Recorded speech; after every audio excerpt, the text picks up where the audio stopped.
Hello homies. Kanguva படம் வந்து release ஆயிடுச்சு. இது சூர்யா பாய்க்கு வந்து பார்த்தீங்கன்னா ஒரு 2 வருஷம் கழிச்சு வர தியேட்டரிக்கல் ரிலீஸு. ப்ரமோஷன் பண்ணது தான் பண்ணாங்க. பண்ணி ஹைப் அப்படிங்கிறத பயங்கரமாக ஏற்றி விட்டாங்க.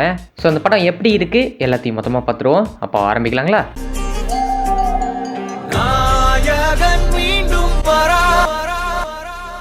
ஃபஸ்ட்டு படத்தோடைய பெரிய பாசிட்டிவ்னா அது கண்டிப்பாக நம்ம சூர்யா பாய் தான்.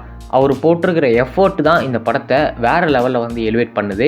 ஆக்டிங்லேயே ஆகட்டும், ஃபிசிக்கலாகவும் ஆகட்டும், ரெண்டுலேயுமே வந்து பார்த்தீங்கன்னா பயங்கரமாக சூர்யா பாய் வந்து ஸ்கோர் பண்ணுறாரு. சூர்யா பாய் வந்து பார்த்தீங்கன்னா ஆக்டிங்கில் ஒரு சில விஷயங்கள்லாம் அவரோட ஐஸ் மூலியமாகவே கன்வே பண்ணிடுவார். அவரோட ஐஸில் டெரிஃபிக்கான ஒரு பர்ஃபார்மன்ஸும் தெரியும், அதே நேரத்தில் எமோஷ்னலான ஒரு பர்ஃபார்மன்ஸையும் சூப்பராக பேலன்ஸ் பண்ணி வந்து கொடுத்துட்ருக்கிறாரு. லாஸ்ட்டில் 6 பேக்ஸ்லாம் வச்சுட்டு வராரு அந்த மனுஷன். ஸ்டில் ஹீஸ் அவருடைய 40s வந்து இருக்கார். இருந்தாலுமே அந்த 6 பேக் அப்படிங்கிறத வந்து கஷ்டப்பட்டு பில்ட் பண்ணி கொண்டு வந்திருக்காரு. அண்டு இன்னொன்று சொல்லணும்னா சினிமாட்டோகிராஃபி, இந்த படத்தோட சினிமாட்டோகிராஃபி அப்படிங்கிறது உண்மையிலே ரொம்ப சூப்பராக வந்து அமைஞ்சிருந்தது. ஏன்னா இந்த படம் எடுத்தது வந்து பார்த்தீங்கன்னா பாதி வந்து ப்ராக்டிக்கல் டெரெயினில் எடுத்திருக்காங்க, பாதி செட்டு போட்டு எடுத்திருக்காங்க. இந்த மாதிரி சிச்சுவேஷன்ஸ்லாம் வந்து பார்த்தீங்கன்னா இந்த கலர் டோன் அப்படிங்கிறது மாறும். இதெல்லாம் வந்து பர்ஃபெக்டாக பேலன்ஸ் பண்ணி இது எதுவுமே அந்த கேமராவில் தெரியாத மாதிரி நீட்டான ஒரு சினிமாட்டோகிராஃபி அப்படிங்கிறத பக்காவாக கொடுத்துருக்காங்க.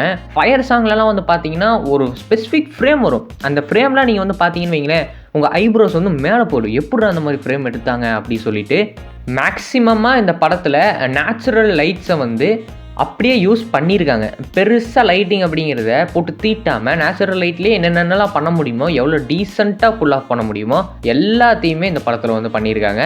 சினிமாட்டோகிராஃபி தரமாக இருந்துச்சு. இந்த படம் நீங்கள் 3Dயில் கண்டிப்பாக பார்த்தே ஆகணும். அதில் வந்து பார்த்தீங்கன்னா இந்த புகைப்பிடிப்பது புற்றுநோய்க்கு உண்டாகும் அந்த ஒரு ஸ்லைடு கூட வந்து பார்த்தீங்கன்னா 3Dயில் வருது. அது ரொம்பவே நல்லா இருந்தது.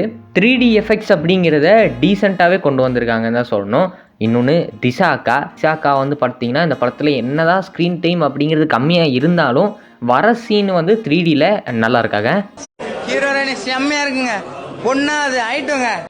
இந்த படத்தோட ஆர்ட் டிபார்ட்மெண்ட்டு, காஸ்டியூமு, மேக்கப்பு இது எல்லாமே வந்து பார்த்தீங்கன்னா ரொம்ப வந்து பக்காவான ஒரு எஃபெக்ட் அப்படிங்கிறத போட்டு வந்து டீசெண்டாக புல் ஆஃப் பண்ணியிருக்காங்க. ஏன்னா இந்த படத்தில் வர ஒரு சில கேரக்டர்ஸ்லாம் வந்து பார்த்தீங்கன்னா மேக்கப்பாகவும் காஸ்டியூமாகவுமே வந்து பார்த்தீங்கன்னா பார்க்கறதுக்கே ஒரு டெரிஃபிக்கான ஒரு லுக் வந்து அவங்களுக்கு கொடுக்கும். அந்த மாதிரிலாம் கொண்டு வரணும்னா இவங்க அவங்களோட வேல்யூவை ஜென்யூனாக பண்ணியிருந்தால் மட்டும்தான் முடியும். அதெல்லாம் பக்காவாக வந்து ஒர்க் அவுட் ஆகியிருக்குது. அடுத்து தேவி ஸ்ரீ பிரசாத்தோட மியூசிக். இவரோட மியூசிக் வந்து பார்த்தீங்கன்னா ஒரு சில இடங்களில் அந்த சீனை எலிவேட் பண்ணுறதுக்காகட்டும், எமோஷ்னல் கனெக்டுக்காகட்டும் எல்லாமே பக்காவான ஒரு மீட்டரில் வந்து பிடிச்சிட்டாரு.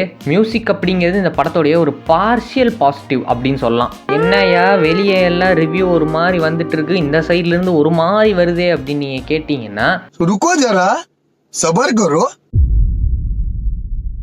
இந்த வீடியோ ஸ்பெசிஃபிக்காக நான் பண்ணதுக்கான காரணமே ஒருத்தரால் ஒரு படம் ஃபுல்லாக அந்த படத்தில் உழைச்சவங்க ஃபுல்லாக பாதிக்கப்பட்டிருக்காங்க. இந்த டெக்னிக்கல் டீம் வந்து பார்த்தீங்கன்னா எதுவுமே பண்ணல. அவங்க எல்லாருமே அவங்களோட ஜென்யூன் ஒர்க் அப்படிங்கிறதையும் எஃபர்ட் அப்படிங்கிறதையும் போட்டிருக்காங்க. ஆக்ட்ரஸு எல்லாருமே உசுறு கொடுத்து உழைச்சிருக்காங்க. ஜூனியர் ஆர்டிஸ்ட்லேருந்து எல்லாருமே சூர்யாவுக்குலாம் அவசியமாக 6 பேக் கொண்டு வரட்டு 2 வருஷத்தோட உழைப்பு அப்படிங்கிறது இந்த படத்தில் நல்லாவே தெரியுது. இது எல்லாமே இவங்களோட ஒர்க்கு எல்லாமே கடைசியில் எங்கே தெரியுமா போய் முடியும், படத்தோட ஸ்டோரி அண்ட் ஸ்க்ரீன் பிளேல தான் வெளியவே தெரியும். அப்போ தான் இவங்களோட ஒர்க்குக்கெல்லாம் ஒரு ஜஸ்டிஃபிகேஷன் கொடுத்த மாதிரியே இருக்கும். அப்படி இவங்களோட ஒர்க்கெல்லாம் ஜஸ்டிஃபை பண்ணுறதுக்கான கதையும் ஸ்க்ரீன் பிளேவும் நல்லா இருக்கணும். அது எடுக்க வேண்டியது டைரக்டரோட பொறுப்பு. டைரக்டர் யாரு? நம்ம சீட்டா ப்ரோ. பெரிய வேலை பார்த்து விட்டு போயிட்டா. என்ன கேட்டால் இந்த படத்துக்கு வேண்டி நம்ம சீட்டா ப்ரோவை புகழ்ந்து ஒரு வீடியோ வந்து நம்ம தனியாக போடலாம். சுட ஒரு ஊத்தாப்பம் இருக்குது, வெயிட் பண்ணுங்க. எல்லாரும் கொடுக்குற ரிவ்யூஸ் ஓவராலாக அவங்க ஹேட்டை வந்து ஸ்ப்ரெட் பண்ணிட்டு போகிறனால இந்த டெக்னிக்கல் டீமும் ஏதோ ஒரு விதத்தில் தேவையே இல்லாமல் பாதிக்கப்படுறாங்களோ, ஆக்ட்ரஸ் இந்த மாதிரி தேவையே இல்லாமல் பாதிக்கப்படுறாங்களோ அப்படின்னு எனக்கு தோணுது. அதனால தான் நான் முடிஞ்ச அளவுக்கு இதை வந்து பாசிட்டிவான ஒரு முறையில் வந்து கையாண்டிருக்கேன். இத்தனை பேரோட உழைப்பையும் டஸ்ட் ஆக்கியிருக்காரு நம்ம சீதா ப்ரோ இந்த படத்தில். என்ன கேட்டால் இந்த படத்தில் நம்ம சிவா ப்ரோவை தூக்கிட்டு இந்த படத்துக்கு வேற யாராவது டைரக்டராக போட்டுட்டு இதே டீமை கொண்டு போய் கொடுத்துருந்தீங்கன்னா இந்நேரம் ஒன் ஆஃப் தி பெஸ்ட் படத்தை நம்ம எடுத்திருக்கலாம், 1000 crores அடிச்சிருக்கலாம். சூர்யா பாய்க்கும் பக்காவான ஒரு ரிடம்ஷன் கிடச்சிருக்கும் 2 வருஷத்துக்கு அப்புறம் தேட்டரில். இங்கே சீதா ப்ரோ பார்த்த ஒரே ஒரு வேலைனால அங்கே அத்தனை டெக்னிக்கல் டிபார்ட்மெண்ட்டும் அத்தனை ஆக்டர்ஸும் பாதிக்கப்பட்டிருக்காங்க. ஸோ அதனால தான் நான் இதை வந்து பாசிட்டிவான ஒரு முறையில் வந்து பேசியிருக்கேன். பட் கவலைப்படாதீங்க, என் ஆத்தர் இன்னும் அடங்கலை. இதுக்கு வந்து தனியாக ஒரு வீடியோ கண்டிப்பாக வரும்.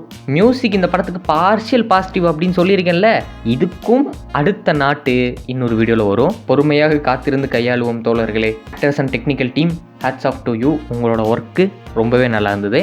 சீதா ப்ரோ, உங்களை தனியாக கவனிச்சுக்கிறேன். வரண்டா சின்னசாமி.